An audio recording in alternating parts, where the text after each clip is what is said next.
Isso é importante, significa que o povo está conectado com o tema. Vamos, meus amados, ler a palavra de Deus, inicialmente, em 2 Pedro, capítulo 3, versículos 10 a seguir. Certo? Já está projetado lá também, para aqueles que, por algum motivo, não têm a sua Bíblia aí, mas eu creio que todos têm, porque todos são crentes. Versículo 10. Mas o dia do Senhor virá como ladrão de noite, no qual os céus passarão com grande estrondo, e os elementos ardendo se desfarão, e a terra e as obras que na terra há se queimarão. Capítulo 11. Havendo, pois, de perecer tais coisas, ou todas estas coisas, a pergunta questionadora é: que pessoas vos convém ser em santo trato e piedade? 12. Aguardando e apressando-vos, eu gosto dessa versão, não é apressando a vinda de Jesus, apressando-vos para a vinda de Deus, em que os céus em fogo se desfarão, e os elementos ardendo se fundirão. Mas, mais um mais, né?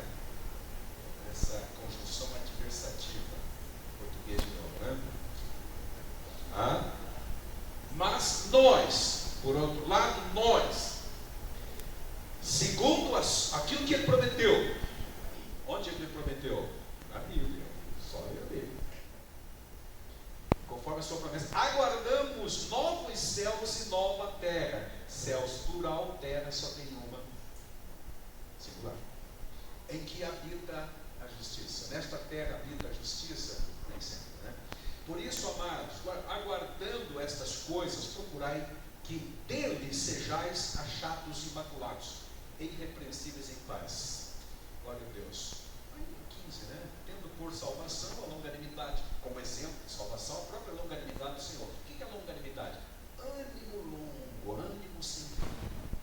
Longanimidade. Tá? De nosso Senhor, como também o nosso amado irmão Paulo escreveu e tal, segundo a sabedoria que lhe foi dada. Tá bom? E aí ele vai explicar. Passa o 16 também. Tem um 16 aí ou não? Esse é o último versículo. Não, 16 também. Falando disso, Paulo, agora está citando Paulo, Pedro está citando Paulo, como em todas as suas epístolas, entre as quais há pontos difíceis, não impossíveis, mas difíceis de entender, que os preguiçosos, os indoutos inconstantes torcem,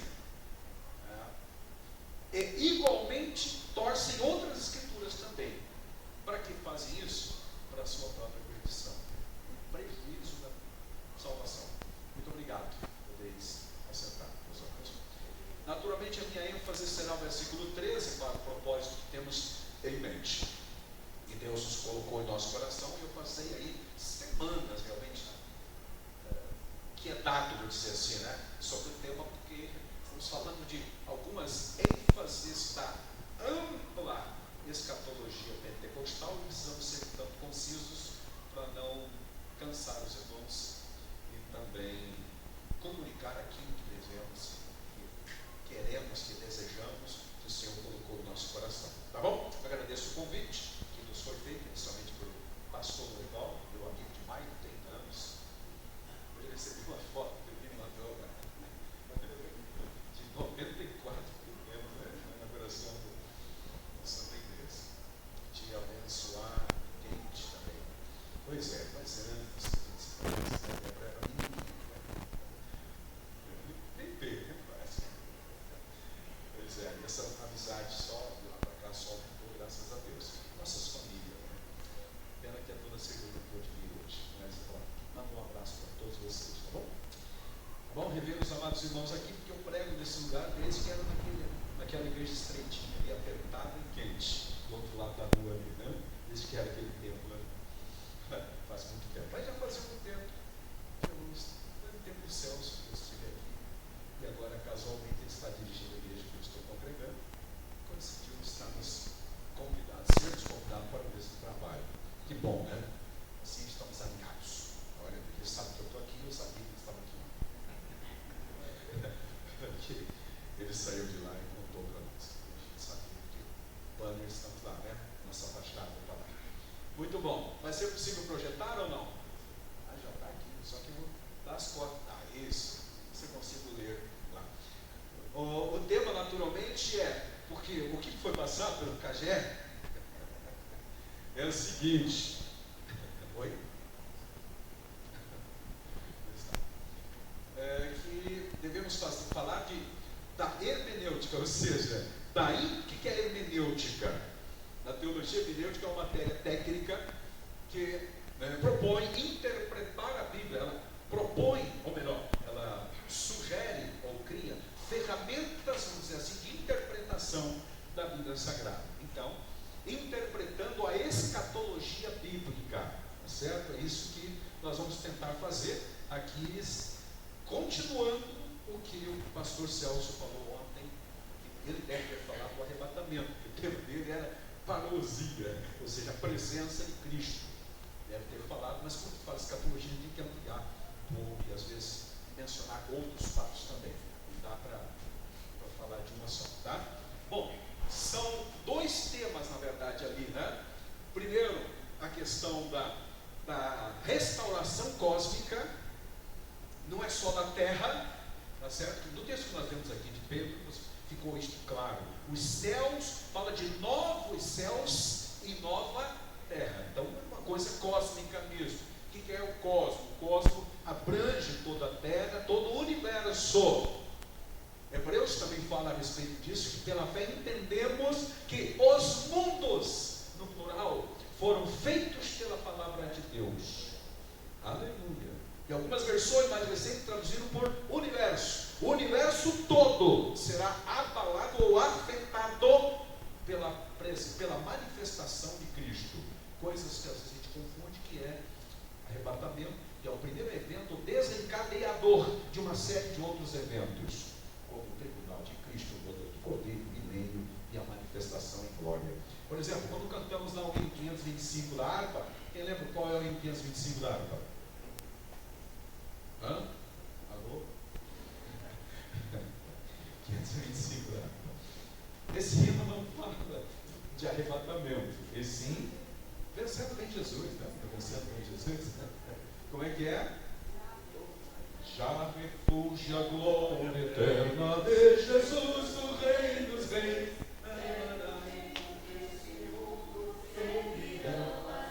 E aí por diante, lembra da letra? Esse hino basicamente fala da manifestação de Cristo e não de arrebatamento. Tá bom? Amém? Porque o arrebatamento será secreto. Ok? Só para lembrar. E aí cumpre-se o Apocalipse 1:7 que lemos junto com o nosso querido irmão no início, que diz: eis que vem com as nuvens, e todo olho o verá. Isso não é arrebatamento, isso é manifestação. Quando vai acontecer? Depois do reino. Só para lembrar. Outro tema ali é a criação, a condição para quem poderá entrar ou morar no céu. Coisa de pouco mais de 15 dias, dia 16 de novembro, faleceu meu pai. Tivemos o velório, eu dei uma palavra, naturalmente, e o pastor local da congregação, Campo de Palavra Certa, também, naturalmente, deu a sua palavra final. Então. E uma das expressões dele foi: o irmão Miro não foi para o céu. E ele está certo, né? Foi para o local intermediário, né? Mas até explicar, esmiuçar tudo isso, e tinha vários visitantes, pessoas que não conhecem a Bíblia, ele tentou melhorar alguma coisa, mas aí um certo estrago já estava feito, né? É como soltar um saco de pedra, né, alto do monte, e depois catar a peninha. Vai ser difícil. Você vai tentar, mas não vai conseguir tudo. O fato é que essa expressão pode machucar alguém, né? Ele não foi para o céu. Como assim não foi para o céu? Foi para onde? Um lugar, mas onde é que é esse lugar intermediário? E aí até explicar, repito. Então a escatologia é muito complexa, realmente. E demanda um seminário. Vamos ter as duas encontros. ênfases pontuais. Tudo bem? Guarde as suas perguntas e mande no WhatsApp depois. Glória a Deus. Repetindo ali, são dois temas importantíssimos na escatologia. Aliás, o que é esse? Para começo de conversa, o que é escatologia? Escatologia, estudo, tratadologia, é tratado sobre as últimas coisas. Tá bom? Só para quem não lembra. Ok? Os dois temas, então, repetindo: a criação do novo céus e da nova terra, e a condição para quem vai poder morar lá. Tá bom? A Bíblia vai dizer no finalzinho do Apocalipse, lá, como cantava Cecília de Souza, né? Só entra lavado no sangue de Jesus. Só entra aqueles que lavaram as suas vestiduras no sangue do Cordeiro. Aleluia. E o hino 422 da harpa diz que no céu não entra pecado, fadiga, tristeza nem dor. Não há coração quebrantado. Todos são cheios de amor. Não entra o ódio também, a intriga, a inveja. Estudamos a escola dominical hoje um pouco disso. Tá bom, meus amados? Eu vou ver se eu consigo mudar aqui. Foi, né? Funcionou. Isso aqui é um esquema apenas. Não sei se o irmão Celso, pastor Celso, algo nesse sentido, provavelmente sim. Tá? A gente costuma chamar de eternidade passada. Eternidade não conta o relógio, né? Então é só uma maneira humana de se expressar. A época da igreja, dá para ver a era da igreja, período da tribulação, pós-igreja, atenção, pós-igreja, pós-arrebatamento. Milênio, está enxergando ali? A linha do tempo aí? Quanto tempo vai durar o milênio? Pirulito para quem acertar. Naturalmente, é milênio. São 6 menções de milênio no capítulo 20 do Apocalipse. Portanto, é um milênio literal para todos nós. Nós entendemos que é literal. E não figurado, como muitos teólogos, bons teólogos, aliás, ensinam. Nós, aliás, antes que eu esqueça, nós somos pentecostais. Por sermos pentecostais, temos uma linha dispensacionalista e pré-tribulacionista. Irmão, usa isso, mastiga melhor. Estudar a Bíblia dispensacionalistamente é falar, ou pelas dispensações, é dividir a revelação de Deus na Bíblia em períodos. E aí nós temos, segundo dispensacionalismo clássico, 7 dispensações. Algumas delas eu posso ou melhor, falar aos irmãos aqui, né? A da inocência, da consciência, do governo humano, e aí vai, né? Vivemos na sexta dispensação, que é na graça, e haverá uma sétima, que será do milênio. E por que somos pré-tribulacionistas? Alô? Por quê? Acreditamos pelas escrituras sagradas, pela sadia hermenêutica, que a igreja será tirada daqui antes da grande tribulação. Amém? Por isso pré-tribulacionista. Depois do milênio virá o quê? Juízo do trono branco. É o superior tribunal celestial. Está enjoado de vir a STF, né? Por aí. É o superior tribunal celestial, onde não haverá mais recurso algum. Na nossa justiça, alguém que é condenado em primeira instância recorre a segunda, não sei o que, vai para federal e chega ao Supremo. De lá não tem jeito, esse cara, né? A sentença de lá, abraço, tem que ir para a cadeia. O fato é, esse é o tribunal onde não haverá mais apelação nenhuma, tá? É o superior tribunal do trono branco, certo? Só isso daria uma aula, naturalmente. Aí vem a eternidade passada, eternidade futura. Exatamente nesse último ponto aí que vai focar o nosso tema para hoje. Então veja que é amplo, é complexo realmente. O outro quadro é este, que talvez ficou até mais claro, apesar de estar amarelo, né? Mas vamos lá. Era da igreja, representada pela cruz. Arrebatamento, a setinha para cima. Textos bíblicos ali, os Coríntios. Bom, lá no céu, tribunal de Cristo, chamado Bema. Esse tribunal, meus amados, não é, Bema é a palavra grega para isso.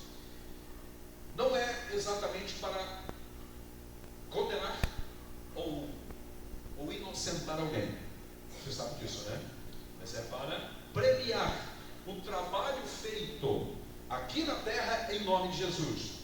1 Coríntios 5, 10, é isso, né? E Romanos também fala a respeito disso. Deixa eu ver se está aqui, não. Tribunal, desculpa, Romanos 14, 10, 1 Coríntios 3 até 10 a 15, 2 Coríntios 5, 10. Exatamente, são as clássicas referências sobre o tribunal de Cristo. O que vai ser julgado aí? A nossa obra, o que fazemos para Cristo. E não é tanto o volume das obras, mas a motivação com que se faz o que se faz. A motivação que eu tive ao aceitar o convite para estar nesta noite aqui. Aleluia. Amém? O que te motivou a vir na igreja hoje? Cantar o gente que cantou, participar do grupo, do VG, tocar um instrumento, dirigir um culto, pregar, enfim, tudo que fazemos. O que nos motiva? Isso será julgado aí, porque Deus conhece os segredos do coração. Amém? Isso será julgado de forma justa, né? Bom, não foi mencionado ali, né? Mas tem também as bodas do Cordeiro, né? No céu. E na terra, nesse mesmo período, como comitante, teremos a grande tribulação, num total de 7 anos, dividido em espaço de 3 anos e meio, mais 3 anos e meio. Os 3 primeiros anos ali, meio, serão relativos à paz. O anticristo formará um concerto com Israel, as coisas caminharão, ele será ovacionado por onde andar, pelo mundo afora, e coisa e tal. Mas na metade da semana profética de Daniel 9, 27, ele quebra essa aliança com Israel, e aí começa efetivamente o sofrimento do Israel, especialmente. A grande tribulação tem a ver com Israel. A igreja já não está mais aqui. Amém? Amém. Vocês entenderam bem isso? Amém. Tá bom. Só comentando rapidinho aqui. Depois, você está vendo a seta para baixo, né? Ó, haverá no final da grande tribulação, Jesus desce em glória, principalmente para libertar Israel da opressão ferrenha do anticristo. E acontecerá aquela famosa batalha, né? Na Magedon. Ok. Feito isso, falso profeta e a besta serão lançados diretamente no lago de fogo. O diabo será amarrado, ainda não será lançado lá, amarrado por 1000 anos, finalzinho da grande tribulação. Mas acontecerá também o julgamento das nações, chamada ovelhas e bodes, Mateus 25. Todo julgamento, aliás, no mundo, qualquer juiz que tenha lá a função de julgar, ele vai se basear em códigos, certo? Em lei ou procedimento do réu. Os réus aqui serão nações, não indivíduos. E serão julgados de acordo com o tratamento que deram a Israel, especialmente, em toda a época, mas especialmente aqui na grande tribulação. Nações serão julgadas em Mateus 25. Isso também não rola entendimento, só isso. As que forem considerados, as que apoiaram Israel, de alguma forma, politicamente, aí entra a questão política também, naturalmente, né? E etc. Fizeram bem a Israel. Lembra Jesus dizendo em Mateus 25, quem dera ainda que seja um copo d'água a um desses meus pequeninos irmãos. Quem são os irmãos de Jesus? Israel. Olha, tá bom. Não perderá seu prêmio, seu galardão, sua recompensa. Qual será a recompensa aqui? Entrar para o reino do milênio. E a punição, morte. E lugar intermediário, esperar o dia do trono branco, que virá depois, tá? Certo? Amém? Isso é resumidamente. Depois vem o juízo do trono branco, descrito em Apocalipse 20 também. Vamos aqui no 21, Nova Jerusalém, que nós vamos nos deter um pouco mais. Daí começa o chamado eterno e perfeito estado. Estado perfeito e eterno. Onde, como diz o hino 3 da harpa, nesse tempo, céu e terra hão de ser a mesma grei, entoando aleluias ao meu rei. Oh, glória a Jesus, pois é digno de louvor, é meu rei, meu bom. Aleluia.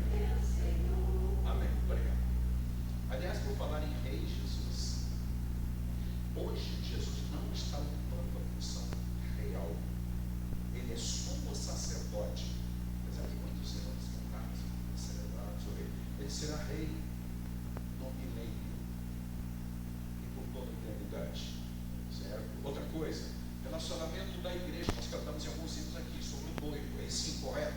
A figura é essa mesmo. Jesus, em relação à igreja, ele é noivo. Certo? Ele é leão da tribo de Judá em relação a Israel e não a igreja. Tá bom? Amém? Quando você cantar aí sobre o leão da tribo de Judá e tal, lembre-se do que eu falei hoje. Tá bom? Não é errado, nem antibíblico, nem heresia cantar isso, mas efetivamente Jesus hoje é o nosso sumo sacerdote. E ele é o noivo, aguardando a noiva, que o Espírito Santo está preparando. Então você deve ter ouvido ontem. E como estão as suas vestes? Está legal? Está ou não está? Está. Parado para subir. Esse aí também. Nada mais adequado. Feito? Guardou? Mentalizou? Não está bom. Senão está gravado aí. Bom. Cronograma do fim dos dias. Eu preciso passar isso, ainda que seja rapidamente. Tá? São 8h30, vou ter mais meia hora só. Tá bom. Talvez eu passe um minuto. Primeiro, qual é o próximo evento no horizonte escatológico? Respondo para mim olhando o quadro. Pronto. Segundo, bem resumidamente, a ascensão do anticristo. Então o anticristo não se manifestará antes do arrebatamento da igreja. Certo? Isso aqui é a cronologia do final dos tempos. 3. Comigo, a aliás, a grande tribulação. Jesus disse que, em Mateus 25, se não fosse aqueles dias abreviados, nenhuma carne se salvaria, porque a grande tribulação será um misto de juízo de Deus com ira de Satanás. Imagina o que será isso. Não dá nem para imaginar. Certo? Nenhuma carne se salvaria. A grande tribulação. Período de 7 anos, como já dissemos, registrado em todo esse longo trecho aqui, ó, de Apocalipse, capítulo 6 até o capítulo 16. São 10 capítulos de canções. Quarto evento, a batalha de Gog e Magog, também mencionado. Esta não é, esse Gog e Magog não é o Gog e Magog do Apocalipse, tem dois Gog e Magog. Isso aqui é do Ezequiel. Alguns intérpretes acreditam que este evento, meus amados, deixa eu ver o 4, né? Tem alguns detalhes a mais aqui, deixa eu ver. Acontecerá no início da grande tribulação ou por aí. Não se sabe exatamente o período. O fato é que acontece será essa batalha, tá? Não há muitos detalhes na Bíblia Sagrada assim, para a gente especificar. Ok? Quinto evento, o que é? O que será? A abominação da desolação, mencionada por Daniel, repetido lá por Jesus em Mateus 25 também. Tá certo, meus amados? No meio da tribulação de 7 anos, o anticristo quebrará a aliança com Israel, como eu disse, e mostrará as suas garras, as suas unhas. Já viu o gatinho fofinho? Quando ele fica bravo, ele mostra as suas garras. É bom? Fofinho, né? Os judeus estão dispersos, ou serão, ou estarão. Muitos deles se voltam para o Senhor, percebendo que Jesus é o Senhor, reconhecendo, né? Uma grande perseguição rompe então contra os crentes da grande tribulação. Mas tem crentes na grande tribulação? Terá ou não terá? Alô? Haverá crentes na grande tribulação? Sim ou não? Se a igreja foi tirada antes? Sim, haverá. Pregação do Evangelho? Sim. Quem vai pregar o Evangelho? 144 mil missionários judaicos. 144 mil. 12 mil de cada tribo, diz o Apocalipse. 2 testemunhas pregarão e até um anjo pregará o Evangelho, também na grande tribulação. Que evangelhos eles pregarão, irmão? O Evangelho do Reino, Mateus 24, 14. Este Evangelho do Reino será pregado a todas as nações, e então virá o fim. Que fim? O milênio, né, que vai acontecer. Por que o Evangelho do Reino? Por que nós pregamos o Evangelho da Graça? Porque estamos na dispensação da graça. Lembra das dispensações? Nesse tempo será pregado o Evangelho do Reino, Reino de Cristo. Cristo, o Rei, vem para reinar. Será o reino. Quantos entenderam? Ok, então vamos adiante. 6. A batalha do Armagedon. Agora é o final da grande tribulação. Tá certo? no final, né, da grande tribulação. Daí, Apocalipse 19, 11 a 21. O anticristo e o falso profeta são capturados e lançados vivos no lago de fogo. Está em, não dá para ler esse termo por um tempo, né? Apocalipse 19, 20. Eu disse a besta, não, a besta é o anticristo. Tem duas bestas, aliás, em Apocalipse 13. A primeira é o anticristo, a segunda é o falso profeta. O que é o falso profeta? Também é um homem, não é? Um espírito, né? Um demônio. Mas ele está endemoniado. Está endemoniado. O fato é que é um homem, tal como o anticristo também. Naturalmente instigado, inspirado, incorporado pelo diabo, pelo Satanás, que estará por aí enganando as nações. O anticristo é o líder político e o falso profeta naturalmente será um líder religioso e fundará uma super, hiper, mega igreja mundial. E a base dela já está por aí, a gente vê, né? Muitas igrejas parecidas com coisas dessas, né? Vai acontecer. Bom, esse é o sexto evento. E o sétimo, tenha calma que só tem 12, né? O julgamento das nações. Eu mencionei rapidamente ali, ó. Cristo julgará os sobreviventes da tribulação, separando os justos dos iníquos, como ovelhas e cabritos. Ovelhas seriam aqueles que ficaram vivos, né, à sua direita, e os outros, os da esquerda, não para lá, né? Tá bom? Entendeu, né? Na esquerda de Jesus, quero dizer, né? Oitavo evento, a prisão ou amarração. Agora ele será amarrado. Amarração do Satanás. Está amarrado, não está, hoje ele está solto, né?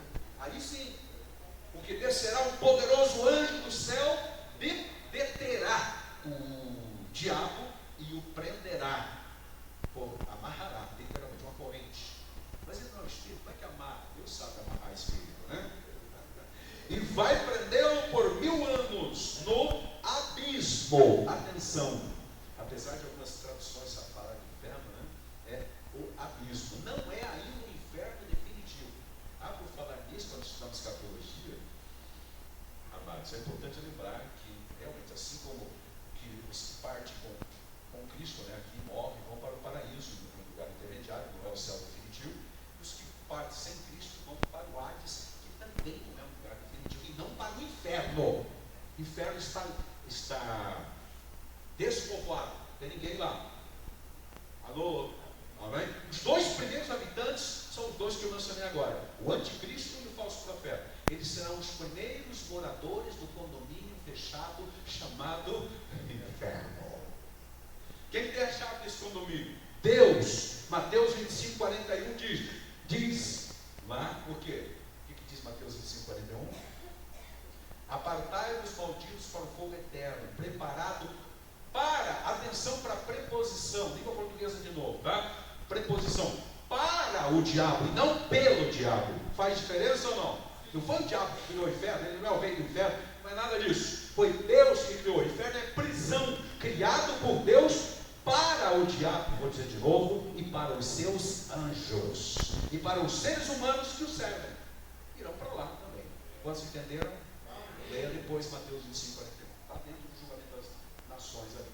Ok? O novo evento, o reino milenar, ou milenial, como alguns gostam. O próprio Jesus governará o mundo, e Jerusalém será a capital. Atenção, nós vamos tentar falar um pouquinho sobre a Jerusalém nova e a nova Jerusalém. Essa Jerusalém, ela será renovada com base nas profecias da Bíblia. Uma das profecias é Isaías 11, que fala que cordeiro pastará, como é que é o cordeiro? Repousará, deitará, descansará junto com o lobo, a vaca pastará com a ursa, numa boa, conversando, sem problemas. Então, o instinto não, como é que se chama? O instinto será, de ferocidade dos animais será mudado, né? Mas a questão da comida também, eles são carnívoros hoje, esses animais aí, né? O leão, o urso, etc., são carnívoros. Deixarão de ser, e o leão comerá palha como boi. Amém? Só para resumir, essa é na Jerusalém renovada, não na nova Jerusalém, porque será tudo de ouro e cristal, e nem se menciona o tete. Mas não tem cama no chão, lá no céu.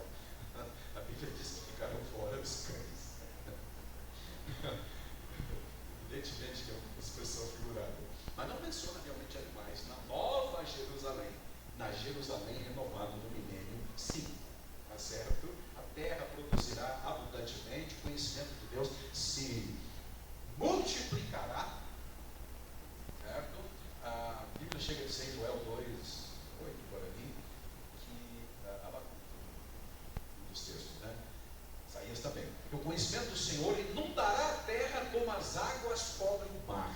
Ou seja, todos os sites, se houver jornal naquele tempo, todos os veículos de comunicação estarão a serviço de promulgar e de propagar o conhecimento de Deus nesse período. E tudo funcionará perfeitamente. Tá bom? Amém? Porque Jesus estará no trono. Só que ele vai reger com vara de ferro. Não será uma democracia, será uma teocracia. Isso é diferente. Certo? Beleza. Mas também haverá morte. Isaías 65, 20. Lemos a primeira vez aqui. Quem poderia ler Isaías 65, 20 sobre o milênio? Pelo menos um versículo.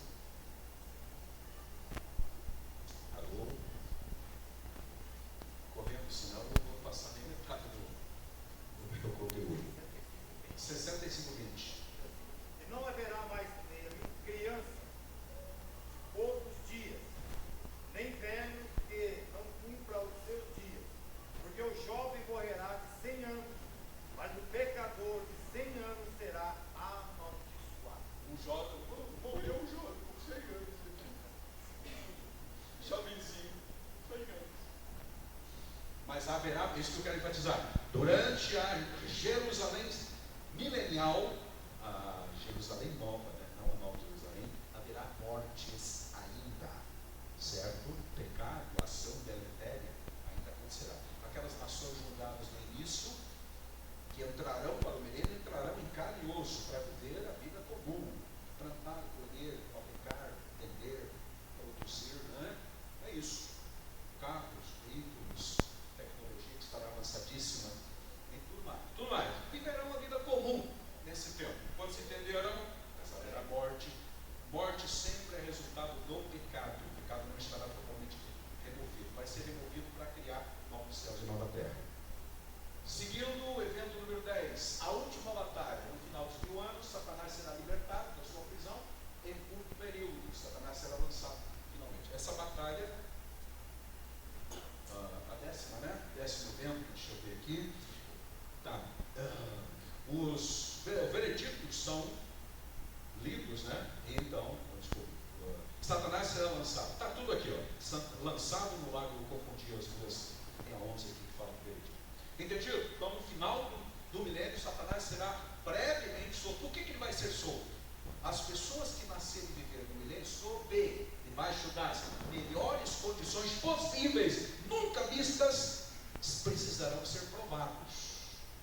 Deus permitirá que Satanás venha, ele vai percorrer o mundo de novo, tentando enganar as pessoas. Vai enganar muita gente, formará um exército e lutará contra o anticristo, aliás, contra Jesus que está, contra o anticristo, contra Cristo que está reinando. Vocês entenderam, apesar da minha enrolação? Vocês entenderam, né? Mas essa batalha não vai dar nem para o cheiro, como diz por aí, né? Que com o hálito da sua boca, diz em Tessalonicenses, ele deterá o inimigo. E aí sim acaba a carreira do diabo, porque ele será definitivamente lançado no lago de fogo. Ache, por favor, Apocalipse, só o versículo 10, 20 e 10. Apocalipse 20 e 10. O diabo deve detestar esse versículo, né? 20 e 10. E o diabo que os enganavam foi lançado no lago de fogo e enxofre, onde está a besta e o falso profeta. E de dia e de noite serão atormentados para todo o sempre. Qual que é a função do diabo no inferno mesmo? Ser atormentado. Ele não é o rei do inferno, o garfo, não sei o que, nada disso. Aquela ideia que não é bíblica, muita gente tem. Alguns crentes. Eu não leio a Bíblia, né? Aqui ele será definitivo. Esse é o inferno definitivo. Ele será lançado lá e punido por toda a eternidade. E já estão lá, como diz o texto, né? A besta é falso. Tudo bom? Bem? Agora sim, o evento número 11, eu me confundi, né? O julgamento do grande trono branco. Uma vez que o anticristo, o falso profeta e o diabo estão definitivamente banidos e já ocupam o condomínio fechado lá no inferno, estão chaveados lá, né? Estão guardados lá. Agora vai acontecer o quê? O julgamento dos dos seres humanos que viveram sem Deus, que rejeitaram o Evangelho, que não quiseram nada com o Senhor. Né? Torno branco, todos os que estão no inferno, Hades, entenda-se inferno, aquele lugar intermediário, serão trazidos à luz, ressuscitarão, e todos os iníquos de todas as eras da história serão ressuscitados para comparecer para julgamento. Aqui é julgamento mesmo. A Bíblia diz que os livros se abrirão. Se lá no tribunal de Cristo é julgar só as obras dos crentes para ver qual o nível de galardão, aqui é nível de punição. Quantos entenderam? Alô? E só comparecerão aqui perdidos, tá? Salvos já estão glorificados, todos eles preparadinhos para o céu. Amém?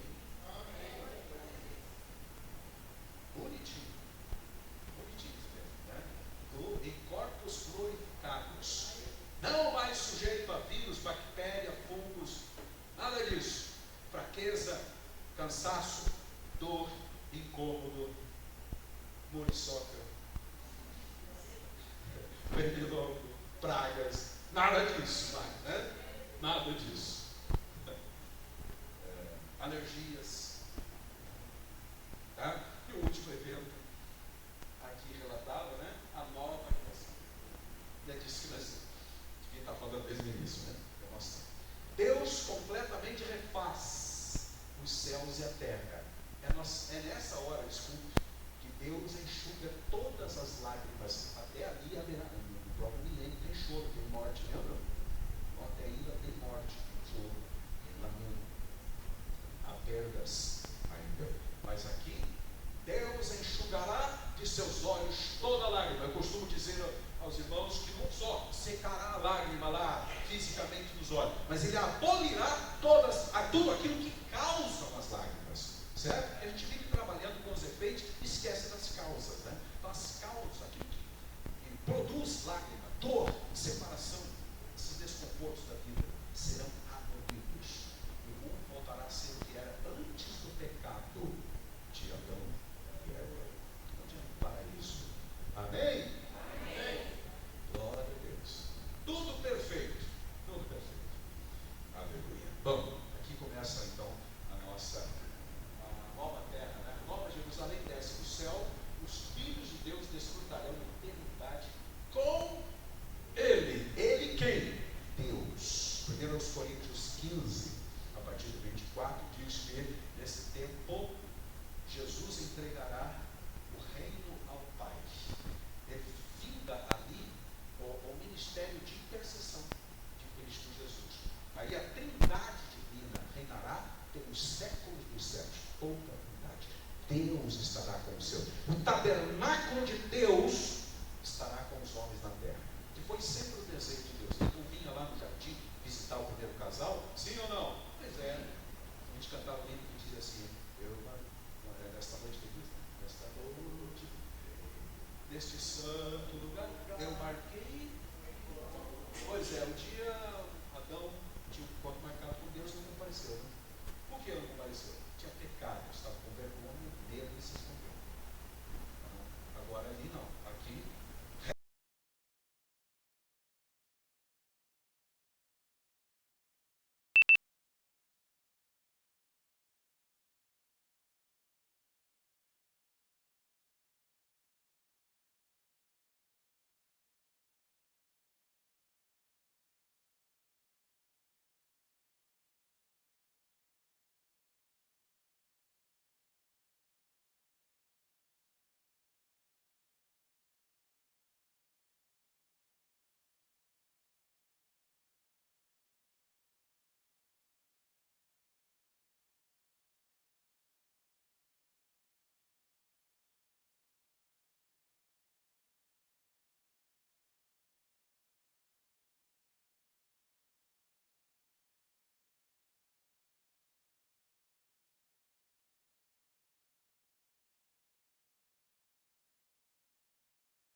Que diz assim, vamos lembrar: mas nós, segundo a sua promessa, aguardamos novos céus nessa nova terra habita a justiça.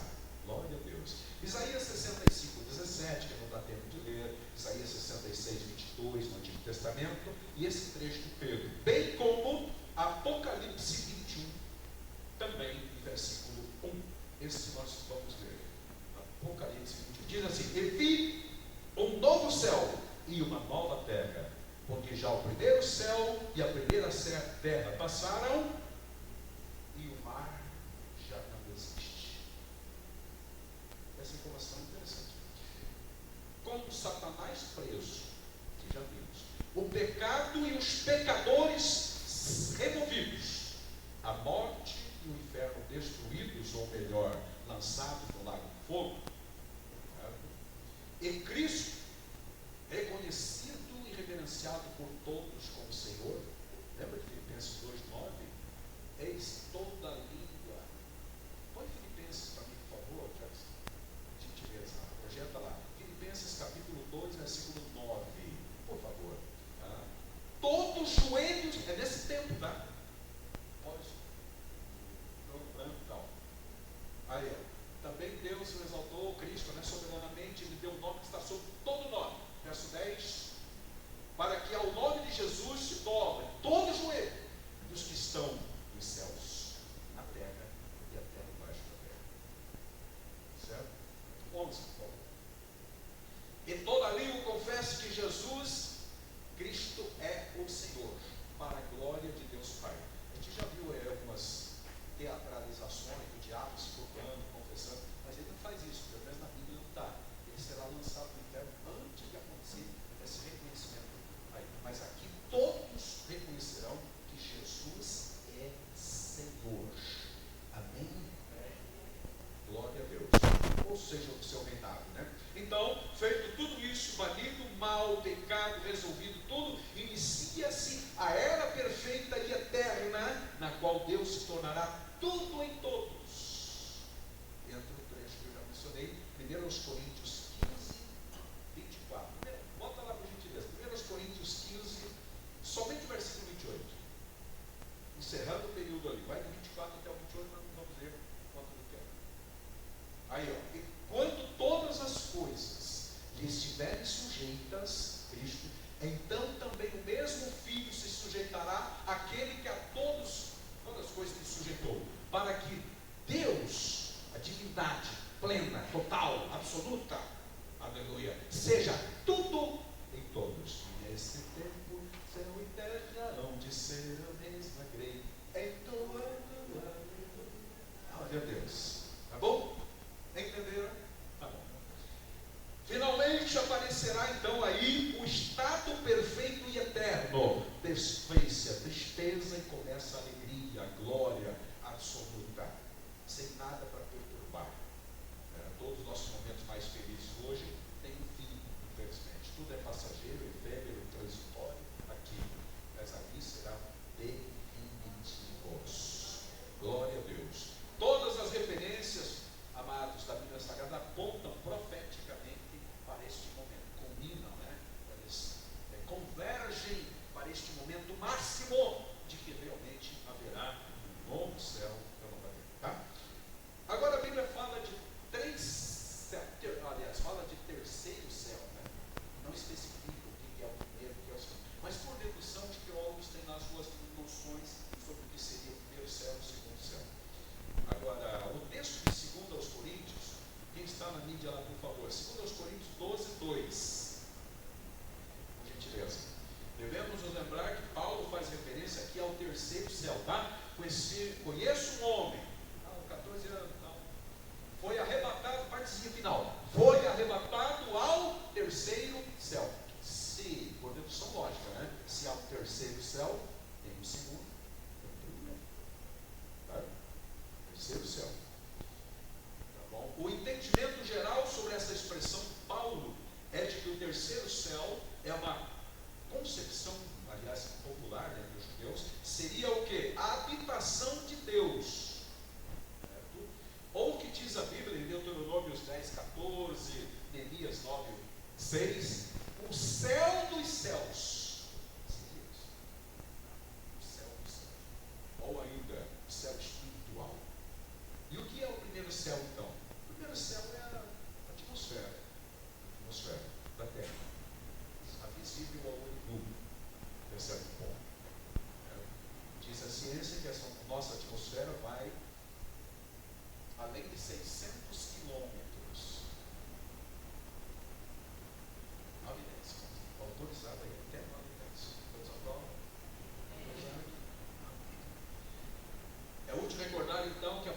2,7 diz que a árvore da vida aparece ali, o paraíso de Deus é o terceiro céu. Mas o primeiro céu seria o atmosférico. Entendeu? A nossa atmosfera, diz assim, está dividida em 4 camadas. Deve ter estudado na geografia lá na escola, isso, né? A troposfera, que está até 13 quilômetros, a estratosfera até 50, a mesosfera, meio da coisa, né? Até 80 quilômetros. A ionosfera está a camada de ozônio, já ouviu falar dela? Até 600 quilômetros. E a exosfera, com X, fala do final da nossa atmosfera, que vai além de 600 quilômetros. Agora, só para você lembrar, a Nova Jerusalém tem 2.220 quilômetros de altura. Passará disso. A Estação Espacial Internacional, lançada, não sei se foi pela NASA, sei lá, está apenas a 408 quilômetros da Terra, certo? Está dentro aí da faixa que os cientistas chamam de mesosfera, né? Não, acima da mesosfera, a ionosfera, 4 camadas da atmosfera. Muito ar mais rarefeito, essas coisas todas. Sabe que sem o ar daqui da Terra, você não vai no Himalaia, que tem 8.848 metros, você tem que levar balão, levar o cilindro, né? De oxigênio, não pode ficar muito tempo, mesmo assim lá, porque é rarefeito. Você não consegue viver lá. Se for ali na Bolívia, já nos altos ali de 3.000, perto de 4.000 metros, você já não suporta mais o ar, a respiração sufocante não aguenta muito tempo. Porque nós estamos feitos para a terra agora, certo? Paulo vai dizer em 1 Coríntios 15:50 que carne e sangue não pode herdar o reino de Deus. Por quê? Fomos feitos para a terra, e para a terra voltaremos. Também não podemos viver debaixo da terra, ou seja, no oceano, né? No fundo do mar. Fomos peixes. Tá bom, amados? Então, esse seria o primeiro céu. O segundo céu é o céu dos planetas. Além da exosfera da Terra, começam os planetas, os demais planetas, tá? As menções bíblicas. Ok, só para ter uma noção. Então, o terceiro céu vai além de tudo isso, resumindo aqui, é a habitação de Deus, a imediata presença de Deus. É nesse lugar que Paulo foi arrebatado, certo? E viu ou ouviu? Ele disse que ouviu, né? Conseguiu. Ouviu coisas inefáveis que ao homem não é digno ou não merece ouvir, não precisa ouvir. Não era autorizado que ele falasse. Tanto é que ele demorou 14 anos para contar o arrebatamento dele. Hoje tem gente que tem um sonho, imagina que é um sonho revelativo, sai logo publicando no WhatsApp, fazendo estripulia por aí. Ele demorou 14 anos e foi pressionado ainda para falar disso, tá? O objetivo da criação nova, deixa eu acelerar aqui porque eu tenho só mais 15 minutos. O objetivo final, entre outros, né, mencionados, de toda a expectativa bíblica é a existência de um mundo transformado, totalmente, diferente do mundo pecaminoso que vivemos hoje, contaminado em todas as esferas. Se você ler Romanos 8, 19 e seguinte, você vai ver que a própria natureza está contaminada pelo pecado. Então tem que banir. E o universo? Será que por que tem que criar novos céus? A Bíblia diz em Efésios 2:2 que o diabo é o príncipe das potestades do ar. Os ares estão infestados de demônios. Alô? Porque eu disse que o diabo não está no inferno, né? Onde é que ele está então? Ele tem um reino? Tem as séculas, tem soldados tem demônios a seu serviço? Sim. Tem um exército? Tem. Mas de onde ele comanda isso? Onde é o quartel-general dele? Está ali, ó. No outro tempo andaste segundo o curso deste mundo, segundo o príncipe das potestades. O que são potestades? Poderes espirituais do mal, comandados por Satanás. De onde ele comanda seu exército? Não é do inferno, meu filho? Está no inferno? É dos ares. Quantos entenderam? Não pregue mais isso, tá?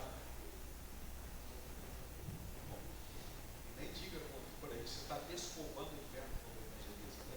O inferno está povoado, vai despovoar o inferno.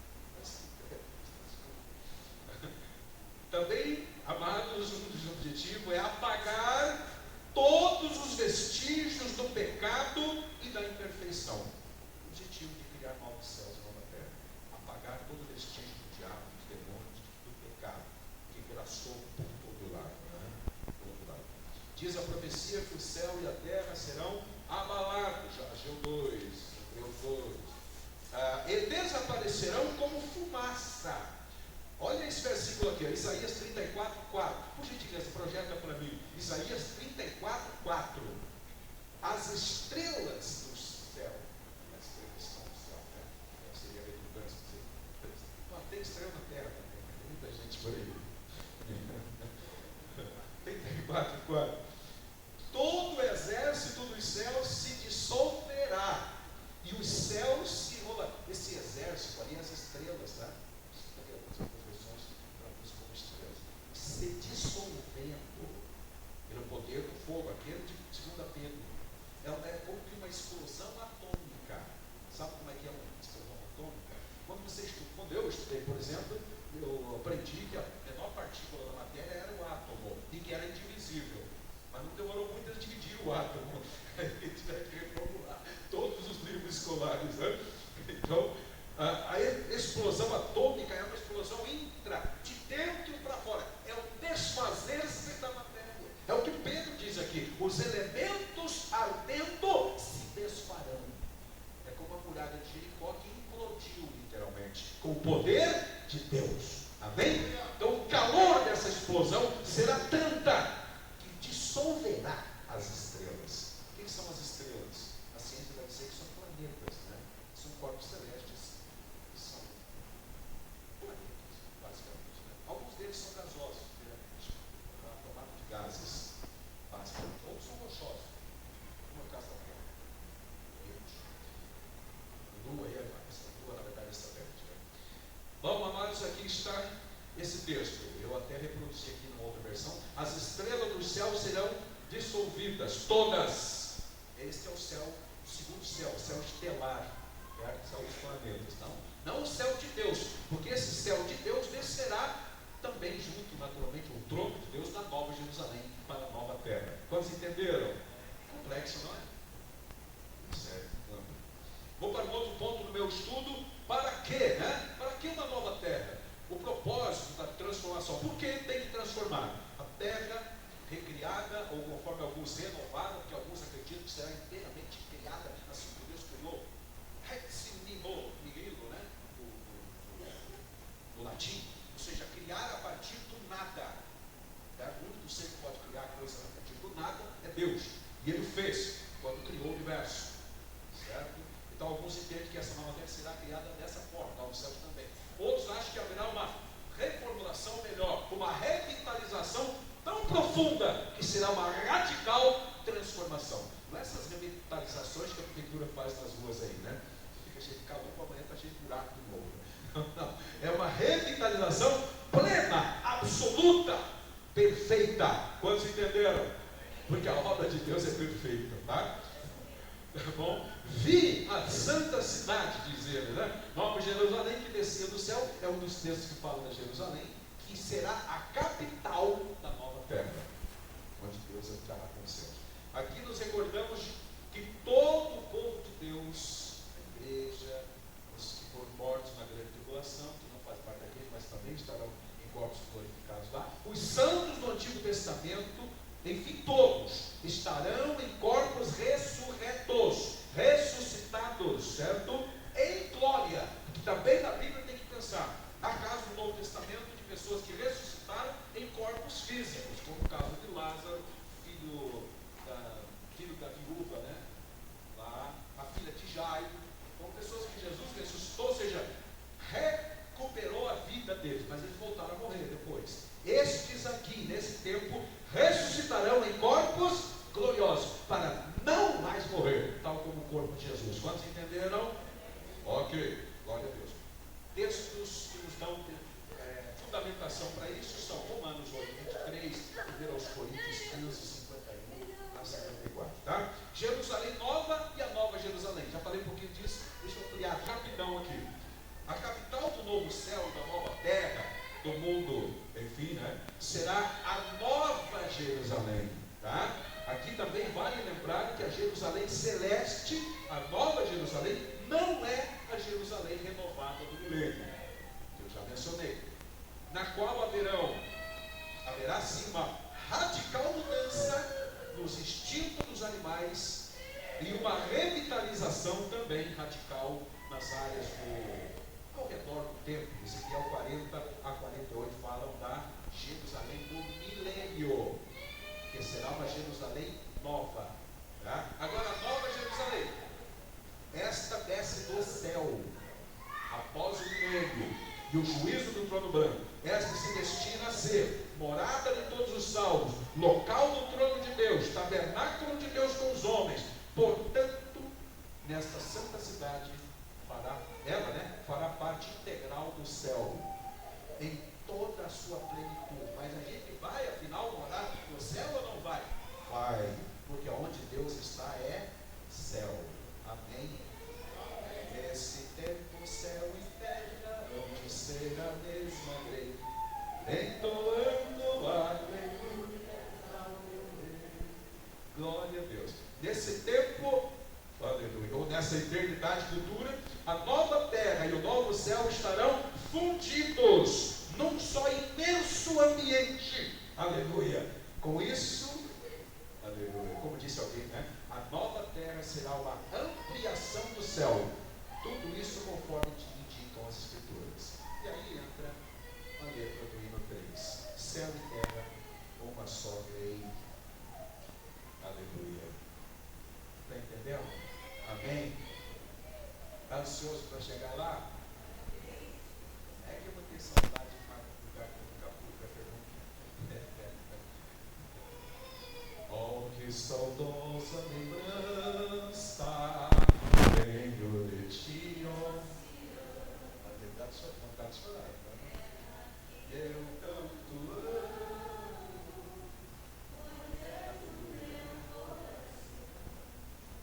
Eu para ti louvarei. Aleluia.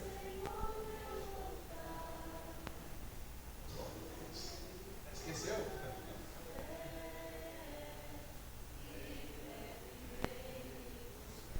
Sim. Sim, eu porfiarei. O que é porfiar? Lutar, combater, esforçar.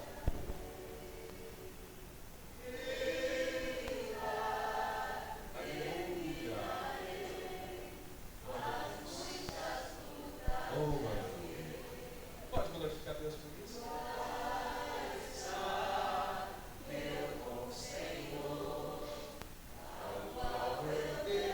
Aí sim, vê-lo-ei, diz Apocalipse 21, face a face. Aleluia.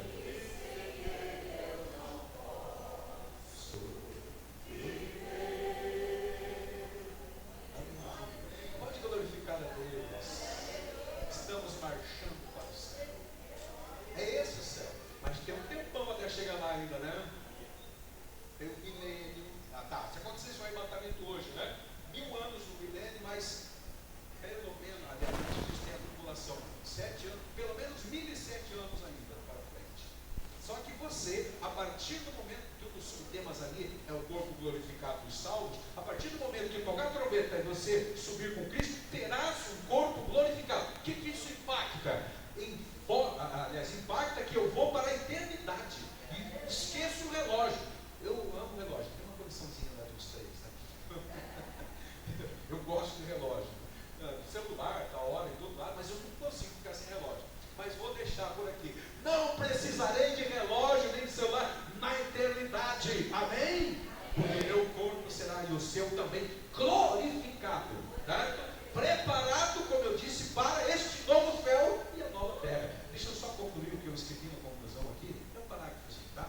Observamos que a história da humanidade termina não em aniquilação do homem ou do universo, mas com existência eterna dos seres humanos em corpos ressuscitados, com os crentes habitando alegremente o novo céu e a nova terra, como vimos em Apocalipse 21, Isaías 65, 17, 66, 22, etc. Esse novo céu e essa nova terra que, na verdade, se complementarão, como acabamos de ver, pois o próprio Deus diz em 21:3 que habitará lá com eles, glória a Deus, e será apropriadamente chamado de céu. Então, sim, nós iremos para o céu.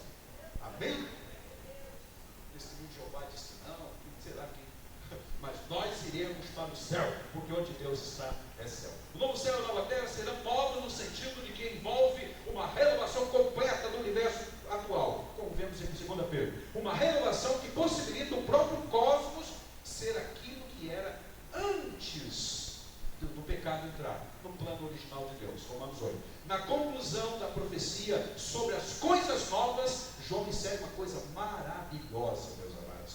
Ele diz o seguinte: a figura Nova Jerusalém, uma cidade santa, sugerindo que esse universo novo, ou seja, renovado, é particularmente focado na comunhão perfeita, eterna, ininterrupta e íntima do Filho de Deus, do salvo em Jesus, com o seu Senhor.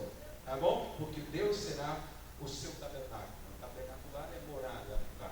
Recordemos que a glorificação dos salvos começa a partir do momento do arrebatamento. Tá bom? Que aconteceu pelo menos 1007 anos antes do 1000 anos do milênio e os 7 da tribulação. Sendo que somente entrarão na Nova Jerusalém os que estiverem corpos ressuscitados em glória. É o que lemos em 1 Coríntios 15:50, e com isso eu termino. Irmãos, eu declaro a vocês, diz Paulo, que carne e sangue não podem herdar o reino de Deus, nem o que é perecível pode herdar aquilo que é imperecível. Amém, meus amados? Vale a pena continuar lutando ou não? Sim. Vamos ficar em pé, por favor? Sim, eu porfiarei por essa terra de ânimo, gente. Eu lá terminarei as muitas vontades de alguém. Lá está meu bom Senhor, a qual eu desejo ver. Ele tudo pra mim, Senhor, posso viver. Glória a Deus. Vamos orar e pedir a Deus força para a gente prosseguir na jornada? Vamos. Tem o 614 da harpa também, né? Fala da Celeste. Vamos estar na terra feliz, não terra feliz. Eu avisto a terra feliz, onde irei para sempre morar. Glória a Deus. Que Jesus foi para mim preparar. Coro. Vou orar. Glória a Deus. Vamos orar no final desse cântico, tá? Podemos orar, pastor? Por aqui. Vou morar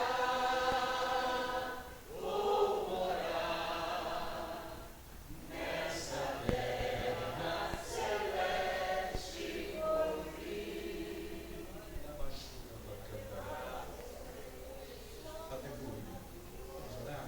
Tens tu certeza absoluta de que está marchando para lá? Se tem dúvidas, este é o momento de fazer um conserto, alinhar a vida, melhorar. Alamar da chuva da cantará. Deus fez tudo o que tinha que fazer, né? Está tudo preparado. Agora é preciso fazermos a nossa parte, né? Vamos orar? Está tudo bem? Alguém precisa de ajuda em oração para prosseguir na jornada, firmar os passos mais do que tem sido até agora, melhorar as condições, as suas condições diante de Deus? Se houver essa necessidade, te convido aqui na frente e quero orar por você. Há um céu de glória esperando por nós. Aleluia. Deus quer ver o nosso porfiar firme, como cantamos em 3 agora mesmo, né? Sim, eu porfiarei, ou seja, lutarei. Aleluia. Vou me esforçar, vou fazer melhor. Vale a pena. Pedro diz: que pessoa vos convém ser, tendo isso em perspectiva, né? Quem vive na perspectiva do céu há de melhorar as suas condições. João vai dizer que quem nele tem essa esperança purifica-se a si mesmo, assim como ele é puro. Tá bom? Vamos orar? Mais alguém está vindo aí?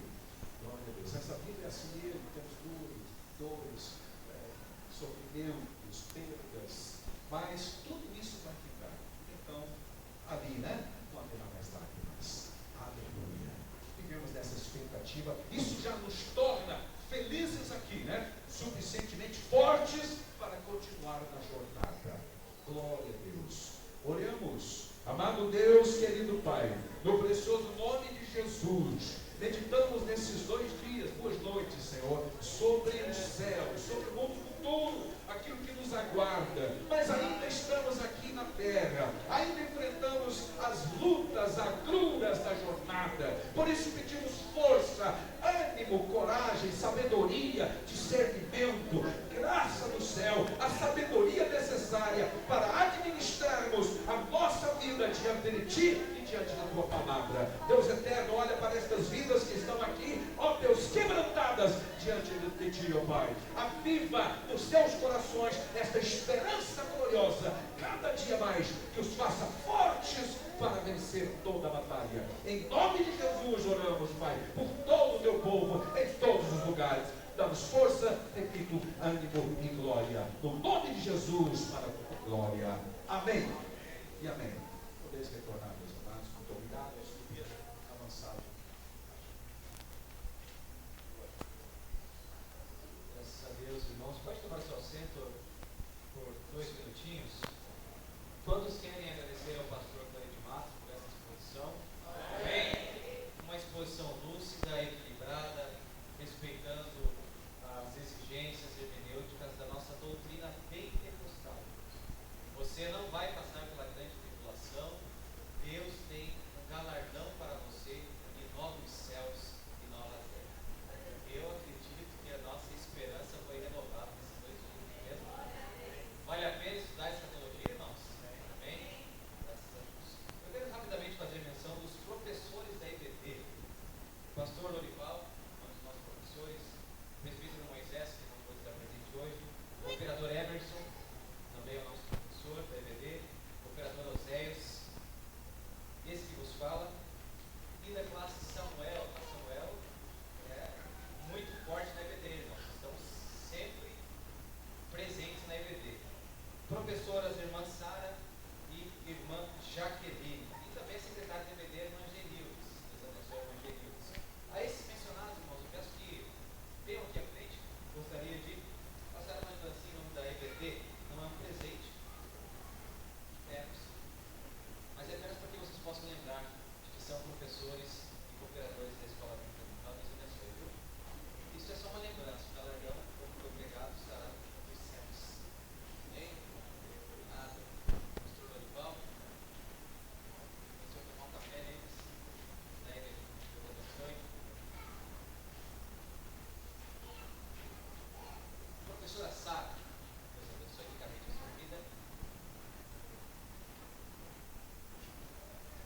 E secretária Genildes. Representando a professora Jaqueline. Deus abençoe ricamente vocês, amém? É o nosso corpo docente da escola bíblica. Quantos alunos? Quantos alunos? Que bênção muitos, né? Que este compra possa servir de estímulo para você que ainda não frequenta a escola bíblica dominical, participar de forma assídua. Irmãos, agradeço primeiramente a Deus, na pessoa bendita de Jesus Cristo, ao pastor Lorival, por todo o incentivo que tem dado ao ensino mais sistemático nesta congregação, não apenas na IBD, mas também no grupo de ensino, no Ensinai, aos professores, alunos, também a irmã Yara. Deus abençoe, irmã Yara. Sem você, essa decoração não teria acontecido. Sonoplastia, mídia, Deus abençoe ricamente, e ao operador Emerson